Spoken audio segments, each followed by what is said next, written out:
ချို့အမလေးကိုယ့်ကိုအာဟုသို့ကင်းကင်းအိတ်နေတာကောင်းတယ်တဲ့လောဘနဲ့သိရင်ပိတ်တာဒေါသနဲ့သိရင်ငရဲဟုတ်ပြီနော်မောဟနဲ့သိရင်တိရစ္ဆာန်ဘဝရောက်ရင်ကြီးနိုင်ငယ်ညင်နိုင်ရစားတိရစ္ဆာန်တို့ရဲ့မောဟကိုကြည့်လိုက်သူတို့မှာသီလဆိုတာရှိသလားသမာဓိပညာဒါနသီလဘာဝနာသူတို့အလုပ်ကဘာပဲရှိတော့အိစာကာမပြောအိဖို့ရဲ့စားဖို့ရဲ့ကာမဂုဏ်ခံစားဖို့ကာမဂုဏ်ဆိုတာအခု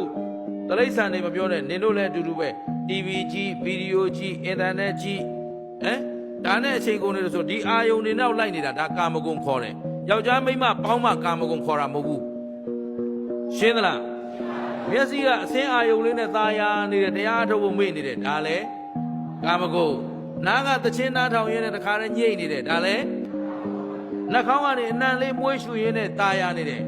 ကာမဂုဏ်အစားစားရင်းနဲ့အရသာခံနေတယ်ကာမဂုဏ်ရှင်းသလား